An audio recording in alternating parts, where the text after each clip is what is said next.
وَلَقَدْ يَسَّرْنَا الْقُرْآنَ لِلذِّكْرِ فَهَلْ مِن مُّدَّكِرٍ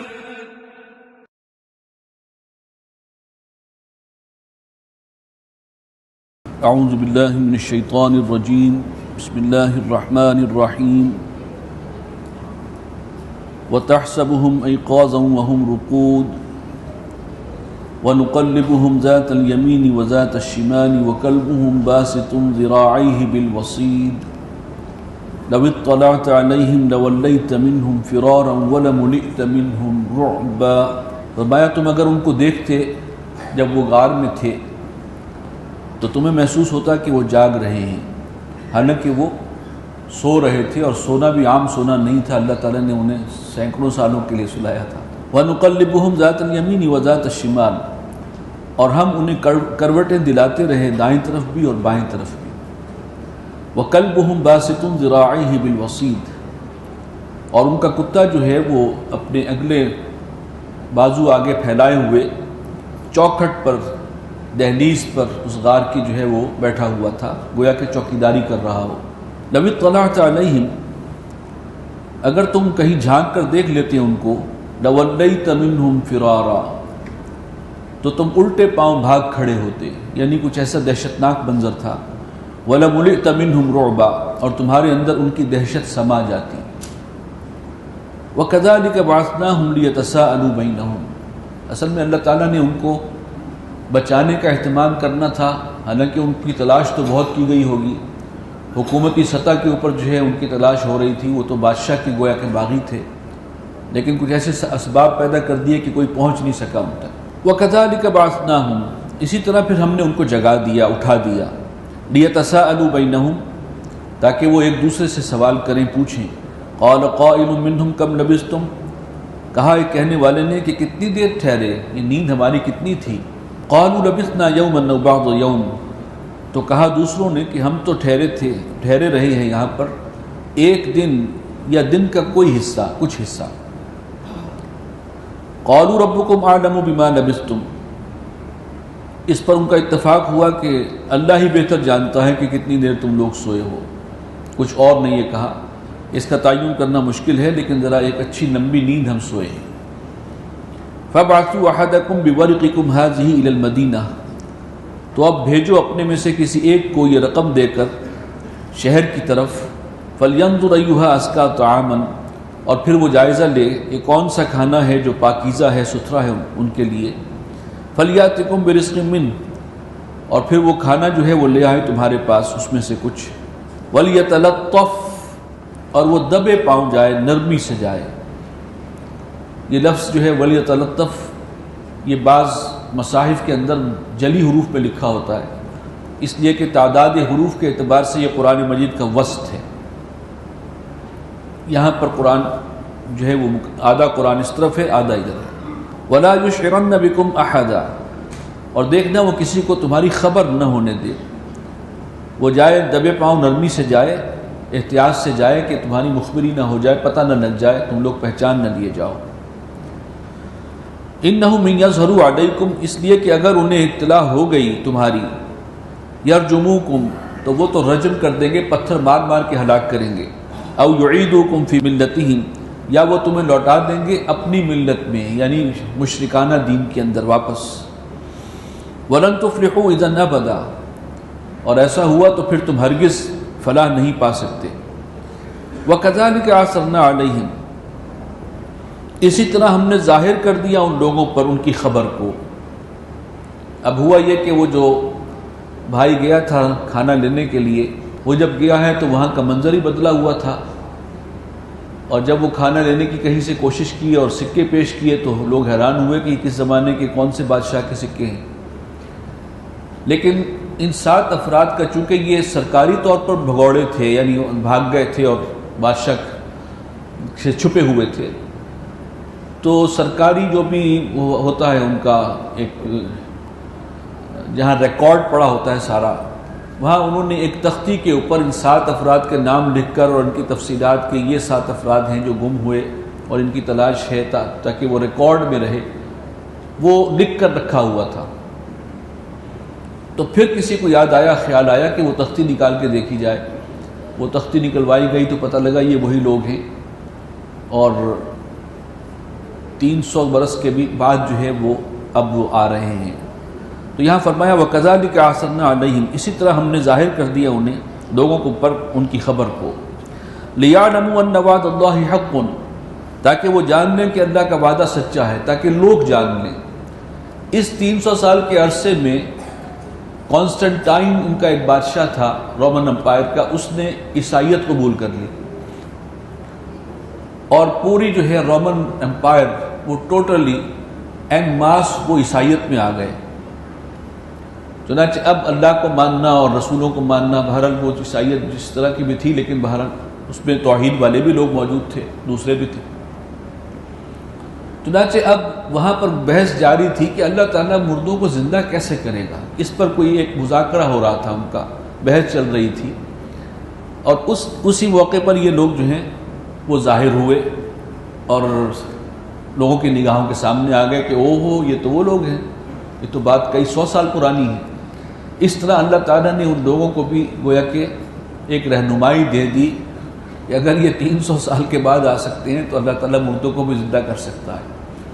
لِيَعْلَمُوا أَنَّ وَعْدَ اللَّهِ حَقٌّ، تاکہ وہ جان لیں کہ اللہ کا وعدہ سچا ہے، وَأَنَّ السَّاعَةَ لَا رَيْبَ فِيهَا، اور یہ کہ قیامت آ کر رہے گی، اس میں کوئی شک و شبہ نہیں ہے۔ اِذْ يَتَنَازَعُونَ بَيْنَهُمْ أَمْرَهُمْ، اور جب وہ جھگڑ رہے تھے آپس میں ایک معاملے پر، اپنے معاملے پر، فَقَالُوا ابْنُوا عَلَيْهِمْ بُنْيَانًا، تو کہنے لگے کہ ان پر ایک عمارت تعمیر کی جائے، اس غار کے اوپر جو ہے کوئی مونومنٹ بنایا جائے، کوئی یادگار بنائی جائے۔ ربهم اعلم بهم، ان کا رب خوب واقف تھا ان کے حال سے۔ قال الذين غلبوا على امرهم، کہا ان لوگوں نے کہ جو اس بحث میں غالب آئے، کئی رائیں تھی کہ یہ کر لیا جائے وہ کر لیا جائے، جو فیصلہ ہوا وہ یہ تھا کہ لنتخذن علیہم مسجدا، ہم ان پر ایک عبادت خانہ تعمیر کریں گے۔ سیقولون ثلاثۃ رابعهم کلبهم، ان قریب لوگ کہیں گے کہ وہ 3 تھے اور چوتھا ان کا کتا تھا۔ ویقولون خمسۃ سادسهم کلبهم، اور لوگوں میں سے کچھ یہ بھی کہیں گے کہ وہ 5 تھے اور چھٹا ان کا کتا تھا۔ رجما بالغیب، یہ اندھیرے میں تیر چلا رہے ہیں، اٹکل پچو ہے۔ ویقولون سبعۃ وثامنهم کلبهم، اور کچھ یہ بھی کہیں گے کہ وہ 7 تھے اور 8واں ان کا کتا تھا۔ اور ربی اعلم بعدتہم، کہہ دیجئے کہ میرا رب ہی خوب جانتا ہے کہ ان کی تعداد کیا تھی۔ ما یعلمہم الا قلیل، اور لوگ نہیں جانتے ان کے بارے میں مگر بہت کم۔ فلا تماری فیہم الا مراء ظاہرا، اور ساتھ ہی اللہ نے منع کر دیا تو جھگڑا نہ کرو ان کے معاملے میں، بحث نہ کرو مگر سرسری سی بحث۔ یعنی اس قسم کے جو ایکڈیمک ایشوز ہوتے ہیں جس کے اندر کچھ فگرز کا تعین ہونا اور وہ کہ بھئی اس واقعے کے اندر افراد یہ تھے اور وہ اس کا نام کیا تھا یا وہ کتنے تھے، تعداد کیا تھی، اس کی قرآن کہتا ہے کہ اس کی اصل اہمیت نہیں، اصل اہمیت یہ ہے کہ اس کا جو سبق ہے، مورل لیسن ہے، اس پر توجہ ہونی چاہیے۔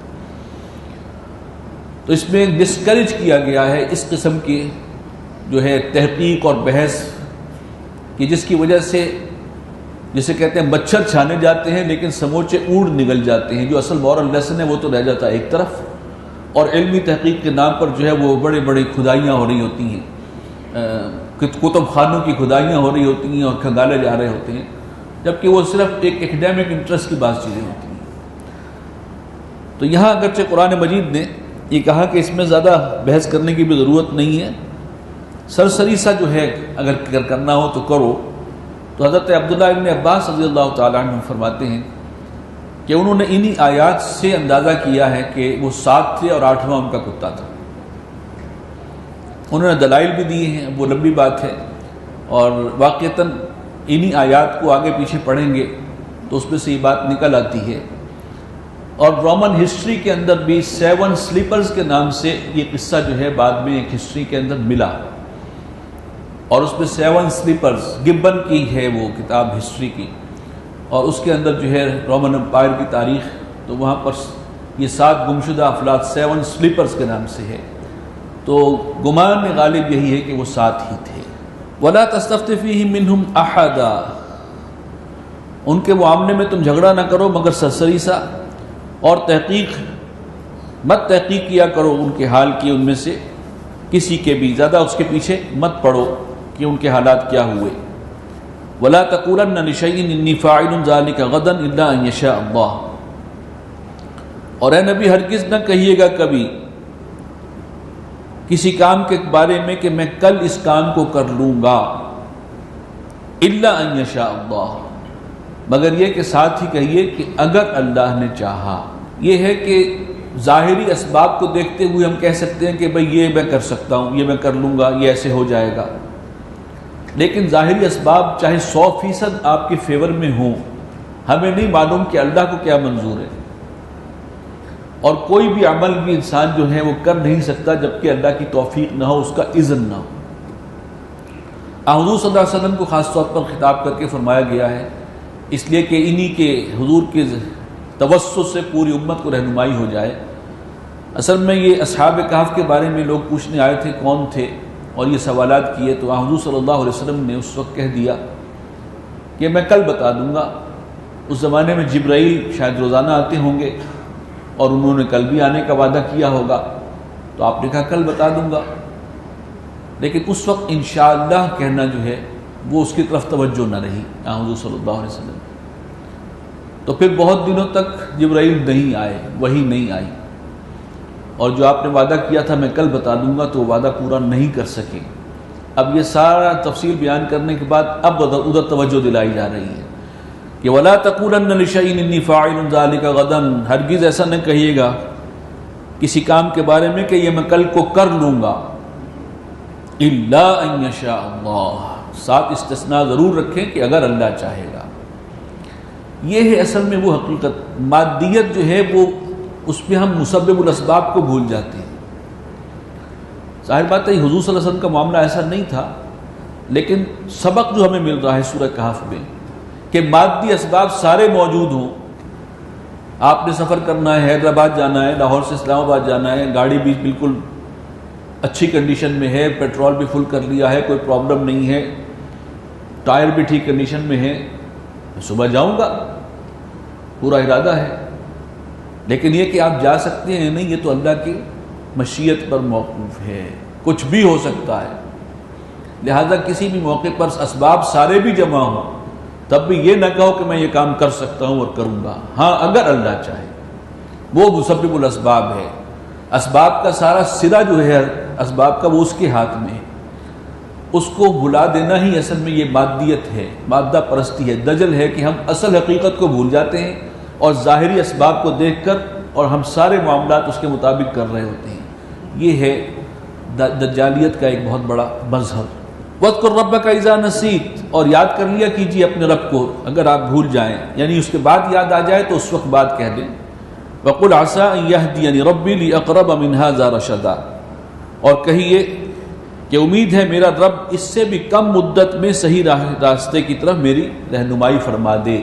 وَلَبِثُوا فِي كَهْفِهِمْ 300 سِنِينَ وَازْدَادُوا 9، اور وہ رہے اس غار میں 300 برس اور اس پر اضافی 9 سال، 309 برس رہے ہیں۔ قُلِ اللَّهُ أَعْلَمُ بِمَا لَبِثُوا، کچھ لوگوں نے اور انداز سے بتانے کی کوشش کی کہ نہیں اتنے سال کچھ اور نہیں اتنے سال، بعض اور آراء آئیں، تو فرمایا کہ اللہ تعالیٰ ہی بہتر جانتا ہے، سب سے بہتر جانتا تو وہ ہے کہ وہ کتنا عرصہ رہے۔ لَهُ غَيْبُ السَّمَاوَاتِ وَالْأَرْضِ، آسمانوں اور زمین کی سب غیبی باتیں، چھپی ہوئی باتیں جو ہیں ان کا جاننے والا تو وہ ہے۔ ابصر بِهِ وَاسْمِعْ، کیا ہی خوب ہے وہ دیکھنے والا اور کیا ہی خوب ہے وہ سننے والا۔ مَا لَهُم مِّن دُونِهِ مِن وَلِيٍّ، نہیں ہے ان کے لیے اس کے سوا کوئی مددگار، کوئی ولی، کوئی مختار۔ وَلَا يُشْرِكُ فِي حُكْمِهِ أَحَدًا، اور وہ اپنے حکم میں، اختیار میں کسی کو شریک نہیں کرتا۔ یہ ہے یہ توحید کا ایک اہم ڈائمنشن، اختیار میں اس نے کسی کو شریک نہیں کیا، کوئی کسی بھی اعتبار سے اختیار میں شریک ہی نہیں ہے، کل اختیار کا مالک وہ ہے۔ ہم سمجھیں کسی اور ہستی کو بھی کچھ اختیار دیا گیا ہے تو بس یہی ہے گمراہی کی بنیاد۔ وَاتْلُ مَا أُوحِيَ إِلَيْكَ مِن كِتَابِ رَبِّكَ، اور اے نبی تلاوت کیا کیجئے کہ جو وحی کی گئی ہے آپ کی طرف، آپ کے رب کی اس کتاب میں سے، قرآن مجید سے زیادہ سے زیادہ تلاوت کریں۔ لا مبدل لکلماتہ، اس کے قوانین کو کوئی نہیں بدل سکتا۔ وَلَن تَجِدَ مِن دُونِهِ مُلْتَحَدًا، اور آپ نہیں پائیں گے اس کے سوا کہیں کوئی پناہ گاہ۔ وَاصْبِرْ نَفْسَكَ مَعَ الَّذِينَ يَدْعُونَ رَبَّهُمْ بِالْغَدَاةِ وَالْعَشِيِّ۔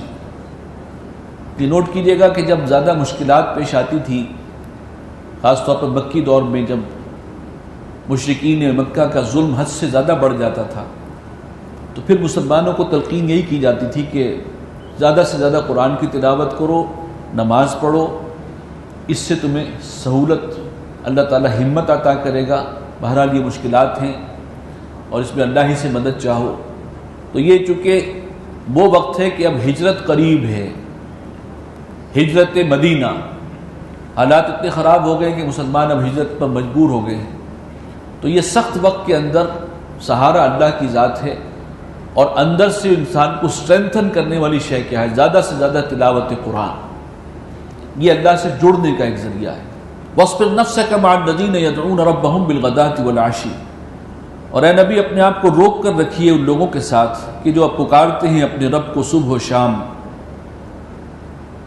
یہ صحابہ کرام اور خاص طور پر حضرت بلال، ابو فقیہ، ابو ذر غفاری، یہ جو درویش صحابہ تھے، فقراء میں سے تھے، ان کے ساتھ آپ زیادہ سے زیادہ وقت گزاریں، اپنے آپ کو ان کے ساتھ رکھیے، اس لیے کہ یہ پکارتے ہیں اپنے رب کو صبح و شام۔ یریدون وجہہ، وہ اس کے روح انور کے طلبگار ہیں، صرف اللہ کی رضا چاہتے ہیں۔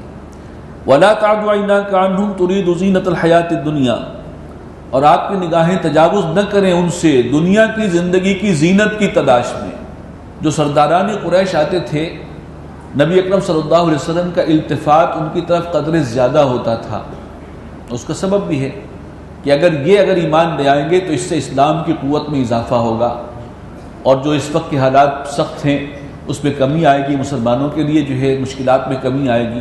لہٰذا اگر ان میں سے کوئی ایمان لے آئے تو آپ کی زیادہ کوشش ہوتی تھی، اور آپ اس کو زیادہ وقت دینے کی چاہتے تھے، اس کو اہمیت دینا چاہتے تھے، لیکن اللہ تعالیٰ کو یہ چیز بھی پسند نہیں ہے۔ یہ بھی دنیا کے ظاہری اسباب کی طرف ایک توجہ ہو گئی۔ آپ کا زیادہ وقت گزرنا چاہیے درویش صحابہ کے ساتھ، اور ان سے نظریں ہٹا کر، اور الفاظ سخت ہیں کہ دنیا کی زندگی کی زینت کی تلاش میں آپ کی نظریں نہ اٹھیں۔ اگرچہ آپ کی نظر اٹھ تو رہی تھی ان کی طرف، لیکن اس لیے اٹھ رہی تھی کہ اسلام کو قوت ہو۔ لیکن دیکھنے والا کہہ سکتا ہے کہ یہ جو ہے ان کی بھی اصل پرائرٹی جو ہے وہ یہ ہے کہ جو مال و دولت جن کے پاس زیادہ ہے ان کو زیادہ لفٹ مل رہی ہے، ان کی طرف توجہ زیادہ ہے۔ ان درویش صحابہ کے دل میں یہ بات آ سکتی ہے، لہٰذا ان کو کوئی پرواہ نہ کیجیے، آپ تو رہیے، اپنا وقت گزاریں ان صحابہ کے ساتھ، ان درویشوں کے ساتھ۔ وَلَا تُطِعْ مَنْ أَغْفَلْنَا قَلْبَهُ عَنْ ذِكْرِنَا، اور آپ اس کی بات نہ مانیں کہ جس کے دل کو ہم نے غافل کر دیا ہے اپنی یاد سے۔ یہ سرداران قریش۔ وَاتَّبَعَ هَوَاهُ، اور یہ لوگ جو ہیں خواہشات کی پیروی کرتے ہیں، پیچھے پڑے ہوئے ہیں اپنی خواہشات نفس کے۔ وَكَانَ أَمْرُهُ فُرُطًا، اور ایسے لوگوں کا معاملہ جو ہے وہ حد سے بڑھا ہوا ہے۔ وَقُلِ الْحَقُّ مِن رَبِّكُمْ، اور کہہ دیجئے کہ حق یہی ہے جو تمہارے رب کی جانب سے ہے، یہی سب سے سچی بات ہے۔ فَمَنْ شَاءَ فَلْيُؤْمِنْ، تو جو چاہے ایمان لے آئے، وَمَنْ شَاءَ فَلْيَكْفُرْ، اور جو چاہے انکار کرے۔ یہ تو اللہ نے تمہیں اختیار دیا ہے، چھوٹ دی ہوئی ہے، دنیا میں چھوٹ ہے، نتیجہ البتہ بھگتنا پڑے گا، وہ ابھی سن لو۔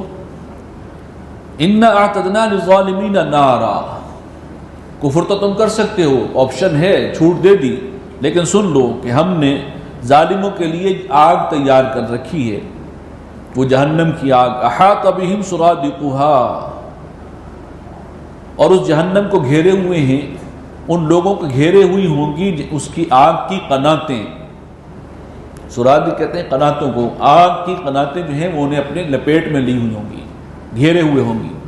وَإِنْ يَسْتَغِيثُوا يُغَاثُوا بِمَاءٍ كَالْمُهْلِ، اور اگر وہ فریاد کریں گے تو فریاد رسی کی جائے گی ان کی ایسے پانی سے کہ جیسے پگھلا ہوا تانبا ہو۔ یشوی الوجوہ، اور وہ بھون ڈالے گا ان کے منہ کو، جب وہ پیاس کی شدت سے بےتاب ہو کر اسی کو پینے کی کوشش کریں گے تو یشوی الوجوہ، بھون ڈالے گا وہ ان کے چہروں کو۔ بئس الشراب، کیا ہی بری شے ہے وہ پینے کی، وساءت مرتفقہ، اور کیسی بری آرام گاہ ہے وہ جہنم۔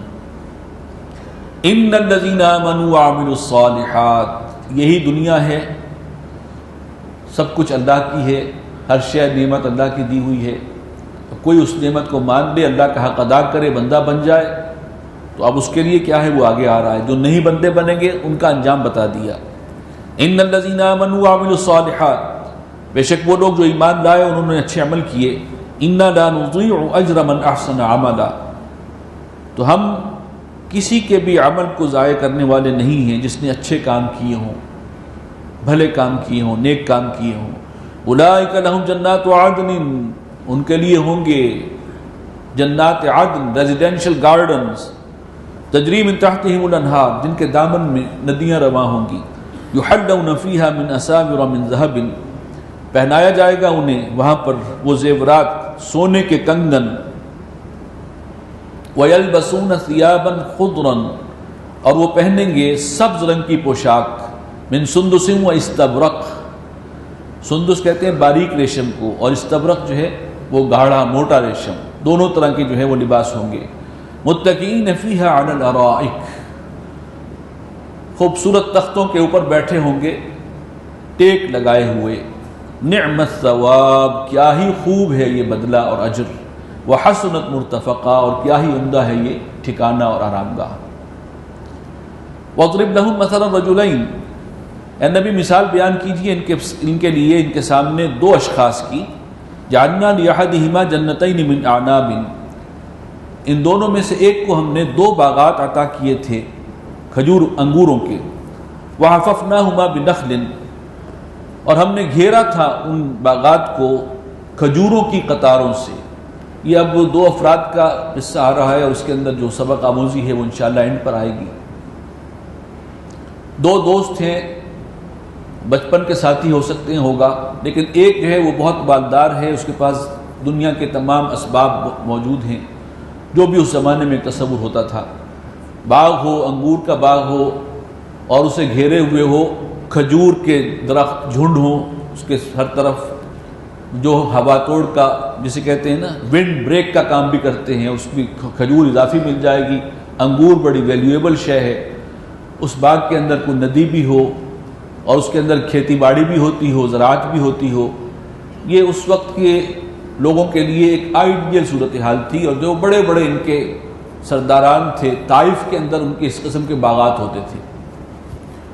تو ایک شخص کو اللہ نے دنیاوی مال و اسباب خوب دیا ہوا ہے، جو بھی اس دور میں سمجھا جاتا تھا کہ اونچے درجے کے یہ ہیں دنیاوی اعتبار سے۔ دوسرا جو ہے وہ درویش آدمی تھا، پہلے کو جو ہے وہ نشہ چڑھا ہوا تھا اپنے مال و اسباب کا، دوسرا جو ہے وہ اللہ والا تھا۔ اب ان کا ایک مکالمہ ہے، کنورسیشن ہے جو نقل کی جا رہی ہے۔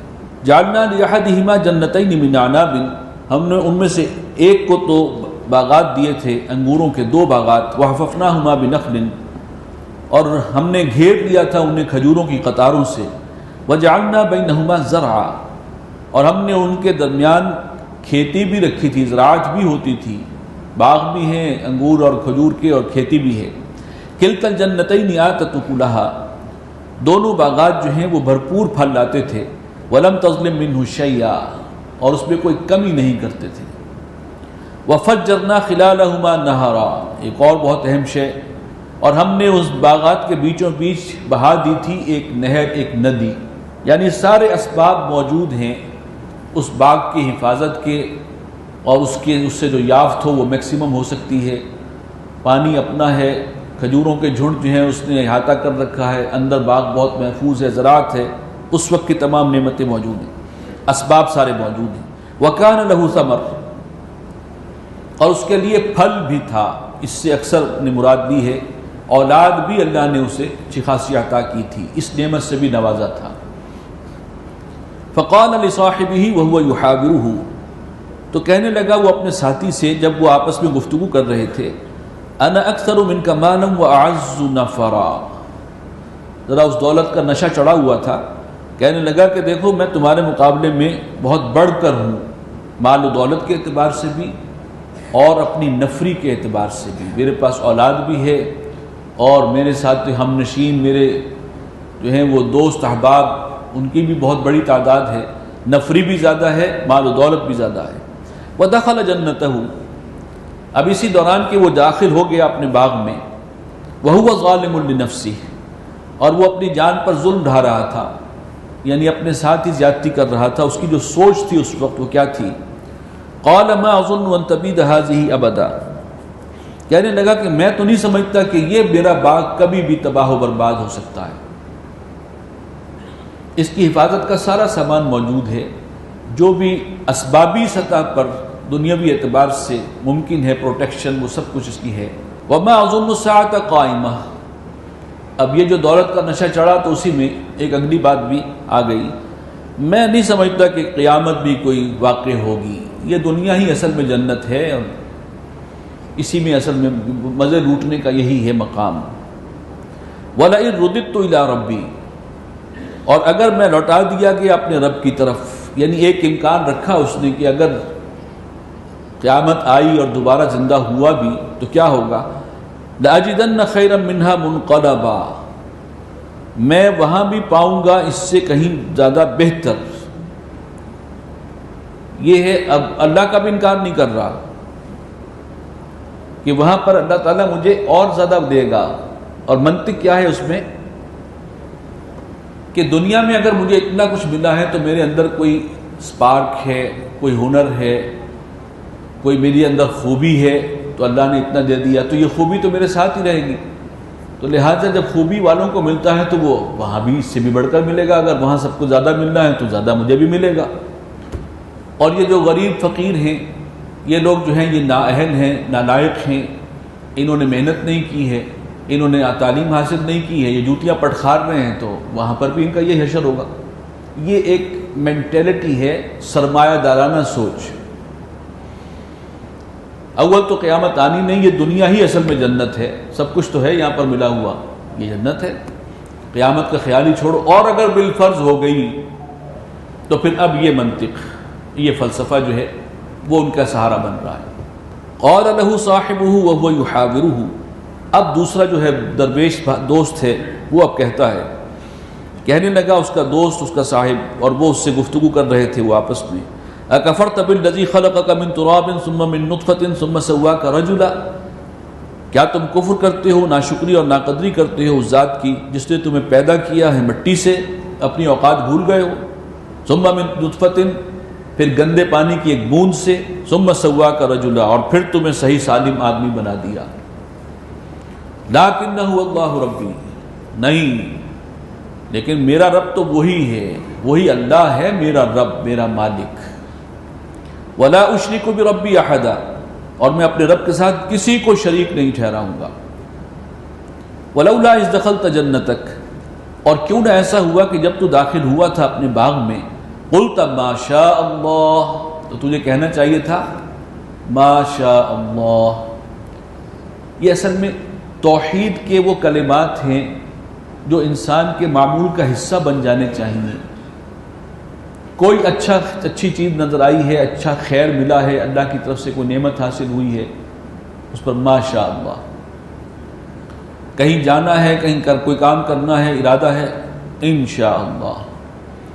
تو یہ جو کلمات تھے کہ سب کچھ اللہ کے اختیار میں ہے، اگر یہ خیر ملی ہے تو یہ بھی اللہ کی طرف سے ہے، لہذا اسی کا شکر بجا لو، الحمدللہ۔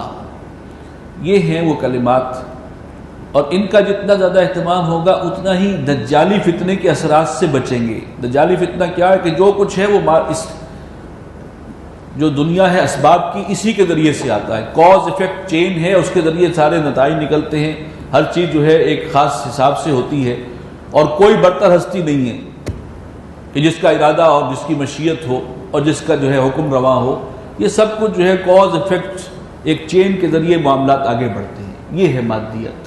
ولولا اذ دخلت جنتک قلت ما شاء اللہ لا قوت الا باللہ، اور تجھے کہنا چاہیے تھا کہ نہیں ہے کسی میں قوت سوائے اللہ کے، اللہ کے سوا کسی کو کوئی قوت حاصل نہیں ہے، اور کسی کے پاس قوت ہے تو وہ اللہ کی عطا ہے، جب چاہے چھین لے۔ ان ترنی انا اقل منک مالا وولدا، اگر تم نے مجھے دیکھا کہ میں تم سے کم تر ہوں مال کے اعتبار سے اور اولاد کے اعتبار سے، تو تم نے مجھے طعنہ دیا، ایک غریب کے دل کو دکھایا، ایک درویش کے دل کو. لکنہ فعسى ربی ان یؤتینی خیرا من جنتک، کوئی بعید نہیں میرا رب جو ہے تمہارے اس باغ سے بہتر مجھے عطا فرما دے. ویرسل علیہا حسبانا من السماء، اور بھیج دے تمہارے باغ کے اوپر ایک لو کا جھونکا آسمان سے. فتصبح صعیدا زلقا، اور وہ باغ جو ہے وہ چٹیل میدان ہو کر رہ جائے.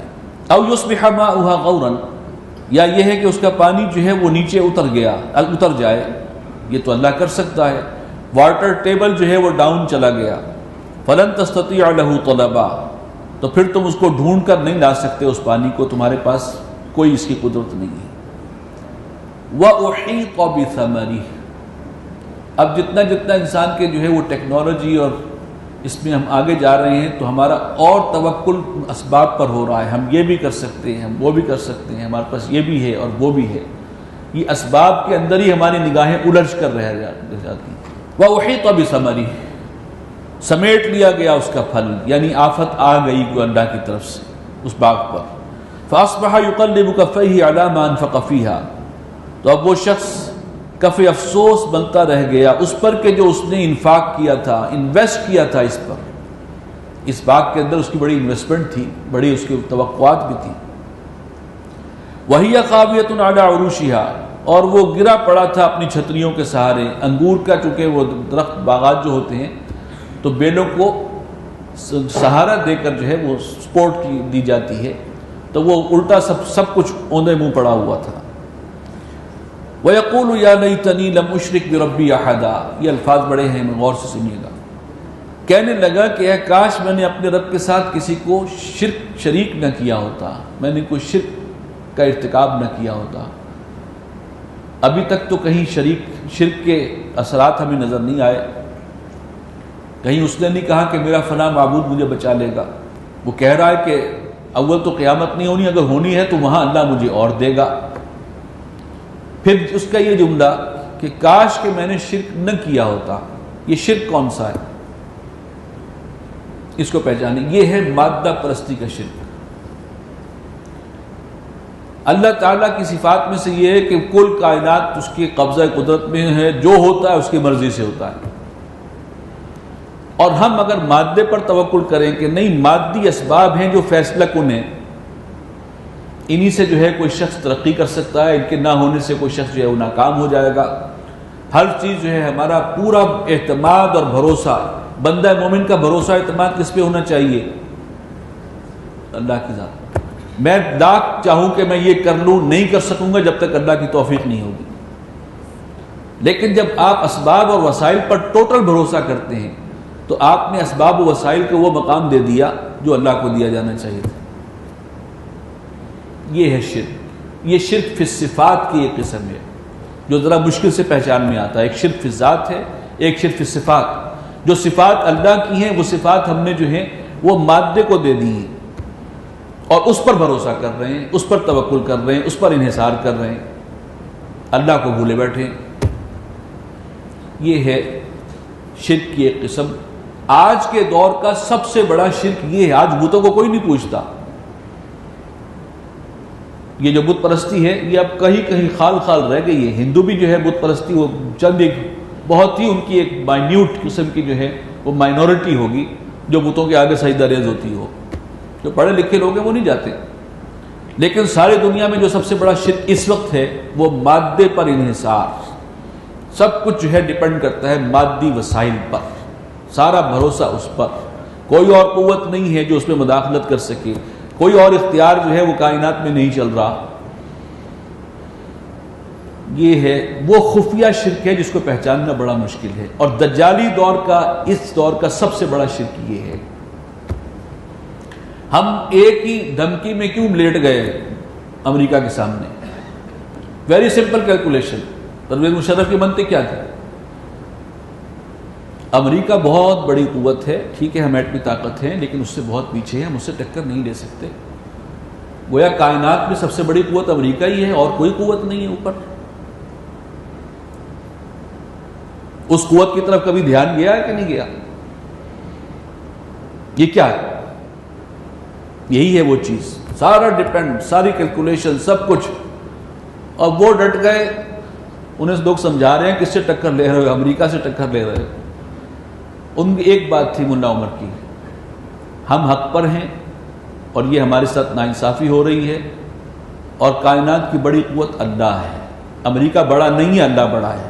یہ ان کا جملہ تھا. بس یہ فرق ہے سارا. تو یہ ہے.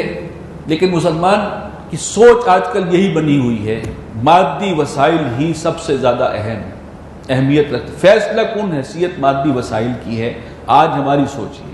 وَلَمْ تَكُنْ لَهُ فِئَةٌ يَنْصُرُونَهُ مِن دُونِ اللَّهِ، اور نہ ہوئی اس کے لیے کوئی جماعت جو اب اللہ کے مقابلے میں اس کی مدد کرتی. وہ کہہ رہا تھا نا میرا جتھا بھی بہت بڑا ہے، کوئی کام نہیں آ سکا. وَمَا كَانَ مُنْتَصِرًا، اور نہ وہ خود ہی اللہ سے کوئی انتقام لے سکا یا بدلہ لے سکا. هُنَالِكَ الْوَلَایَةُ لِلَّهِ الْحَقِّ، سن لو یہاں سارا اختیار، ولایت اللہ ہی کی ہے جو الحق ہے. هُوَ خَيْرٌ ثَوَابًا وَخَيْرٌ عُقْبًا، وہی ہے بہترین انعام دینے والا، ثواب دینے والا، اور اچھا ہے اسی کا دیا ہوا. انجام کار کے اعتبار سے وہی ہے جو سب سے بہتر نتائج دے سکتا ہے. وَاضْرِبْ لَهُمْ مَثَلَ الْحَيَاةِ الدُّنْيَا، اے نبی مثال بیان کیجئے ان کے سامنے دنیا کی زندگی کی. كَمَاءٍ أَنزَلْنَاهُ مِنَ السَّمَاءِ، جس دنیا کی زندگی کو ہم سمجھتے ہیں یہی سب کچھ ہے، اور اس کے لیے، اس دنیا کے لیے ساری پلاننگ، ساری بھاگ دوڑ، اسی کی سوچ، آخرت کو بھولے رہتے ہیں. اس دنیا کی زندگی کی حقیقت کیا ہے، ذرا غور تو کرو. وَاضْرِبْ لَهُمْ مَثَلَ الْحَيَاةِ الدُّنْيَا كَمَاءٍ أَنزَلْنَاهُ مِنَ السَّمَاءِ، جیسے کہ ہم نے بلندی سے پانی نازل کیا، بارش آئی. فَاخْتَلَطَ بِهِ نَبَاتُ الْأَرْضِ، پھر رل مل کر نکلا اس میں سے، اس پانی کی بارش کی وجہ سے، زمین کا سبزہ. فَأَصْبَحَ هَشِيمًا، فصل لہلہا رہی ہے. اور کچھ ہی عرصے کے بعد کیا ہوا، فَأَصْبَحَ هَشِيمًا تَذْرُوهُ الرِّيَاحُ، فصل کاٹی گئی اور وہ وہاں پر چورا چورا ہو گیا سارا معاملہ، اور اس چورے کو جو ہے ہوائیں اڑائی پھر رہی ہیں. کل تک جہاں زندگی ہی زندگی تھی، آج وہاں پر مردنی ہی مردنی ہے. فصل کٹنے کے بعد کا جو منظر ہوتا ہے، یہ کسانوں سے پوچھیے یا زمینداروں سے پوچھیے. اور جس وقت فصل لہلہا رہی ہوتی ہے اس کی کیا شان ہوتی ہے. وَكَانَ اللَّهُ عَلَىٰ كُلِّ شَيْءٍ مُقْتَدِرًا، اللہ تعالیٰ ہر چیز پر قدرت رکھتا ہے. مثال میں کیا چیز بتائی گئی، اس کو نوٹ کیجئے. نباتات کی بھی ایک لائف ہے اور ایک لائف سائیکل ہے. انسان کی بھی ایک زندگی ہے، اس کا بھی ایک سائیکل ہے. نباتات کے جو لائف سائیکل ہے، وہ اگر گندم کی فصل ہے تو وہ 6 مہینے کے اندر اندر سارا کام ہو جائے گا. فصل اگی ہے، اپچی ہے، اس کے بعد لہلہانا شروع کیا، پھر اس پر جو ہے وہ پھل دانے لگے ہیں، اس پر زردی آ گئی ہے، پھر فصل کاٹ لی گئی ہے، اور زمین پھر ویران پڑی نظر آ رہی ہے. اس کے بعد پھر اور فصل لگتی ہے. 6 مہینے کا ایک سائیکل ہے جس میں سارا کچھ پروسیس مکمل ہو جاتا ہے. انسان پیدا ہوتا ہے، بچپن کا زمانہ ہے، جوانی ہے، ادھیڑ عمری ہے، بڑھاپا ہے، اور پھر وہ بھی پیوند خاک ہو جاتا ہے. یہ سائیکل ذرا بڑا ہے. یہ 60 سال، 50 سال، 60 سال، 70 سال کا سائیکل ہے. نوعیت میں فرق نہیں ہے، کمیت میں فرق ہے. کوانٹٹی کا فرق ہے، کوالٹی کا کوئی فرق نہیں ہے. وہ بھی بالکل عارضی، یہ بھی بالکل عارضی. اور یہ بھی لازم نہیں ہے کہ 6 سال 70 سال پورے کرے.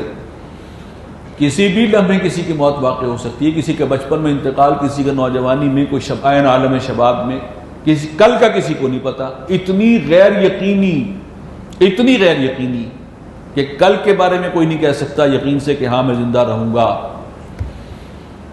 اور اگر رہے بھی تو کتنے سال، کتنے دن، جس کو آخرت میں جا کر ہر کوئی کہے گا کہ ایک دن یا ایک دن کا کوئی حصہ تھا. یہ ہے کل دنیا کی زندگی، اور یہ اس کی حقیقت ہے. اور آج تک کتنی انسانی فصلیں کٹ چکی ہیں اور پیوند خاک ہو چکی ہیں. کبھی آپ نے سوچا؟ اس وقت جو ہم بیٹھے ہوئے ہیں، دنیا کی رونق بنے ہوئے ہیں. اس وقت ہمارے 20-25 سال کے بعد ہم میں سے کتنے ہوں گے؟ اور 40-50 سال کے بعد تو شاید کوئی ایک بھی نہ ہو. البتہ نئی فصل آ جائے گی اور اس کی ایک رونق ہوگی. یہ سارا جو ہے ایک وہ ہے جو ہم اصل حقیقت کو نہیں دیکھ پا رہے اور اس رنگا رنگی سے خوش ہو رہے ہیں کہ دنیا کے اندر یہ رونق ہے اور یہ میلہ ہے اور لگا ہوا ہے اور اس پہ جو ہے اس میں ہم بھی ہاتھ دھو لیں اچھی طریقے سے اپنے. یہ ہے دنیا کی زندگی کی اصل حقیقت. اس کو پہچانو. المال والبنون زینت الحیات دنیا. یہ مال اور اولاد، بیٹے خاص طور پر، کیونکہ اس زمانے میں تو بڑی ویلیو ہوتی تھی. اب بھی بہرحال بیٹوں کا معاملہ جو ہے وہ زیادہ ڈیزائربل ہوتے ہیں. مال اور اولاد، بیٹے، یہ رونق ہیں دنیا کی زندگی کی. یہ زینت کا لفظ اس پوری صورت میں کئی دفعہ آیا ہے، جس سے انسان اٹریکٹ ہوتا ہے اور دنیا کے ساتھ جڑتا ہے زیادہ سے زیادہ. یہ صرف دنیا کی چند روزہ زندگی کی رونق ہے. والباقیات الصالحات خیر عند ربک ثوابا وخیر املا. اور باقی رہنے والے تو وہ اعمال صالحہ وہ بہت بہتر ہیں تمہارے رب کے نزدیک، ثواب کے اعتبار سے بھی، بدلے کے اعتبار سے بھی، اور امید کے اعتبار سے بھی. یہ مال وہاں کام نہیں آئے گا، یہ اولاد وہاں کچھ کام نہیں آئے گی، بلکہ ہو سکتا ہے اسی کی وجہ سے تمہارا گریبان وہاں پکڑا جائے، اس مال کی وجہ سے اور اولاد کی وجہ سے کہ اولاد کی تربیت کیا کی تھی. یہ دنیا میں بھی سہانے روح بن جاتی ہے، لیکن بہرحال عام حالات میں دنیا کے ساتھ چپکانے والی چیزیں مال اور اولاد. وَيَوْمَ نُسَيِّرُ الْجِبَالَ. اور جس دن ہم پہاڑوں کو چلائیں گے. وَتَرَى الْأَرْضَ بَارِزَةً. اور تم دیکھو گے زمین کو کہ بالکل چٹیل ہے. وَحَشَرْنَاهُمْ. اور ہم سب کو جمع کریں گے. فَلَمْ نُغَادِرْ مِنْهُمْ أَحَدًا. تو پھر ہم کسی ایک کو بھی چھوڑیں گے نہیں. وَعُرِضُوا عَلَىٰ رَبِّكَ صَفًّا. اور پیش کیے جائیں گے سب کے سب تیرے رب کے سامنے صفیں باندھے ہوئے. لَقَدْ جِئْتُمُونَا كَمَا خَلَقْنَاكُمْ أَوَّلَ مَرَّةٍ. آ گئے ہو نا ہمارے پاس جیسے کہ ہم نے تمہیں پیدا کیا تھا پہلی بار. بل زعمتم ان لن نجعل لكم موعدا. بلکہ تم تو یہ دعویٰ کرتے تھے کہ ہم نے تمہارے لیے کوئی وعدے کا وقت طے ہی نہیں کیا، کوئی قیامت نہیں ہے، کوئی دوبارہ اٹھنا نہیں ہے، بس بابر بیش کوش کے عالم دوبارہ نیس. ایک ہی زندگی ہے، فائدہ اٹھا لو، دوبارہ کوئی زندگی نہیں ہے. البتہ اس کے ایک ایک لمحے کو پر لطف بناؤ. جتنا زیادہ پر لطف بناؤ گے اتنا ہی کامیاب قرار پاؤ گے. یہ ہے آج کا فلسفہ. ووضع الکتاب.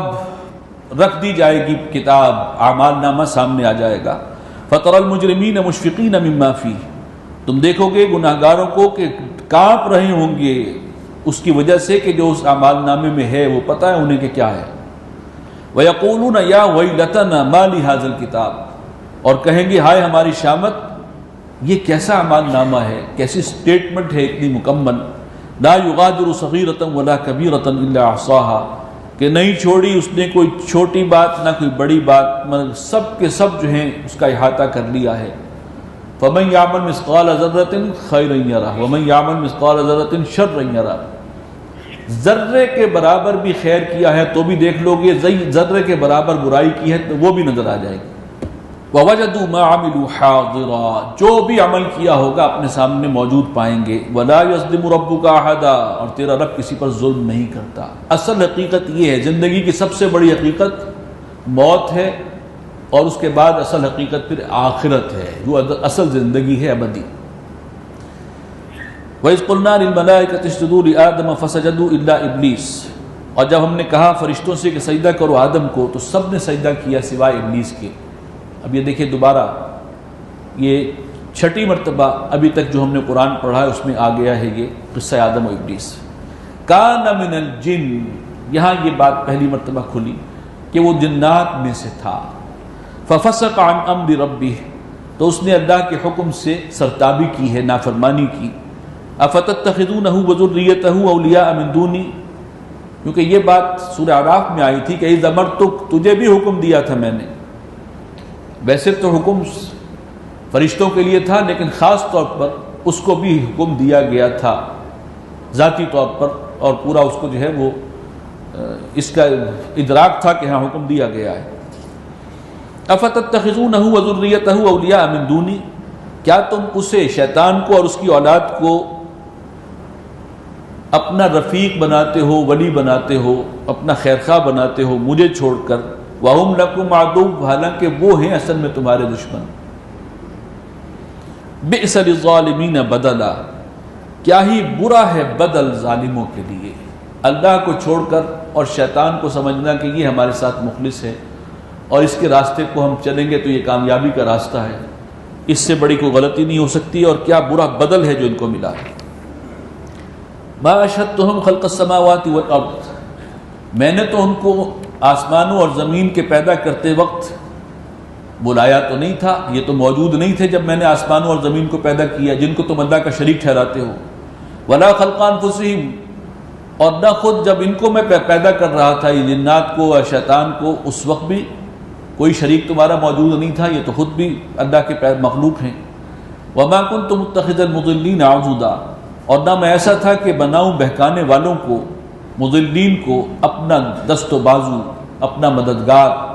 یہ شیطان جیسوں کو میں مددگار بناتا کائنات کی تخلیق میں اور اس کو شریک کرتا، عقل کے ناخن لوگ۔ وَيَوْمَ يَقُولُ نَادُوا شُرَكَائِيَ الَّذِينَ زَعَمْتُمْ، اور جس دن وہ فرمائے گا کہ پکارو میرے ان شریکوں کو جن کا تمہیں دعویٰ تھا کہ وہ بھی کائنات میں اختیار میں شریک ہیں اور تم ان سے دعائیں مانگتے تھے، ان کو نظر نیازیں پیش کرتے تھے، بلاؤ کہاں ہیں؟ فَدْعَوْهُمْ، وہ پکاریں گے، فَلَمْ يَسْتَجِيبُوا لَهُمْ، ادھر سے کوئی جواب انہیں نہیں ملے گا۔ وَجَعَلْنَا بَيْنَهُمْ مَوْبِقًا، اور ہم ان کے درمیان ایک موت کا سامان حائل کر دیں گے، عذاب جو ہے وہ درمیان میں ان کے حائل ہو جائے گا۔ وَرَأَى الْمُجْرِمُونَ النَّارَ، اور جب دیکھیں گے یہ مجرم جہنم کو، آگ کو، فَظَنُّوا أَنَّهُمْ وَاقِعُوهَا، سمجھ جائیں گے کہ اب ان کو اس میں داخل ہونا ہے، اب یہی ہے ہمارا ٹھکانہ۔ وَلَمْ يَجِدُوا عَنْهَا مَصْرِفًا، اور نہیں پائیں گے اس سے کوئی مفر، کوئی بھی بچنے کا راستہ۔ بارک اللہ لی ولکم فی القرآن العظیم ونفعنی وإیاکم بالآیات والذکر الحکیم۔